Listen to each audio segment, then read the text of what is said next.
Hello and good morning, my honorable judges and my dear friends. Let's enjoy the story entitled The Three Little Gnomes. Deep within the woods were the animals and the fairies lived. There were three little gnomes, as merry as three gnomes can be. One day, as the three gnomes were resting, they started hearing crying and sobbing.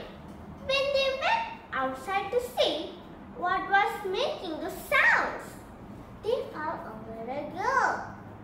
"Why are you crying, little girl?" asked the gnome. "Can we help?" asked another. "I'm lost," said the little girl. "I was hunting with my father yesterday, but I got lost and now I can't find my way back." "Don't worry, little lady," said the gnome. "We will help you find your way." And so the three little gnomes started to guide the little girl through the forest in search of her father. They had just started walking when they found a wounded deer with an arrow on his knee. The gnomes washed and bandaged the deer. "What happened?" asked the gnome. "It was a hunter yesterday down by the river." The gnome and the little girl reached the river, but there was no sign of their father. Suddenly, they heard a voice coming from the bushes. "Are you looking for something?" said the wild bird. "This little girl is lost. Your father was here yesterday," said the gnome. "The only man I saw was the hunter that chased me. That's why I'm hiding.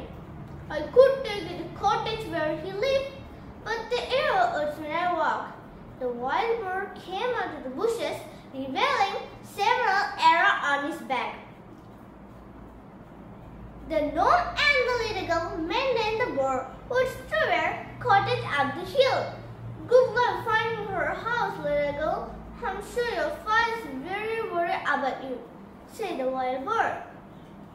When they reached the top of the hill, the little girl was overjoyed. That was her home. The gnome said goodbye to the little girl. "Thank you," she replied. "I will remember this kind gnomes." She ran home to her father while crying, missing her, as gnomes head back to their places with smiles on their faces. The very next day, the gnome awoke with the sounds on earth. Oh, suddenly, they calmly took a peek. What was happening outside? Much to their surprise, they saw the little girl in a fire on earth. "Thank you for returning your daughter to me," said the hunter. "How can I ever repay you?" "Name anything." In reality, the gnomes answered, "The animals on list us you and your cottage. We just took where they told us to go." "The wounded animal told me about?" the hunter asked his daughter. "Yes, those very same," she replied.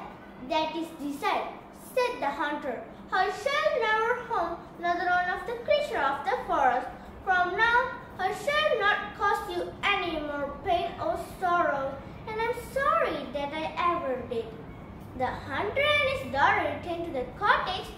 The animals were not afraid anymore, and the three little gnomes lived calmly, happy in their forest home. So, my dear friends, the moral of the story is we should love animals because they can't speak like us, but they have emotions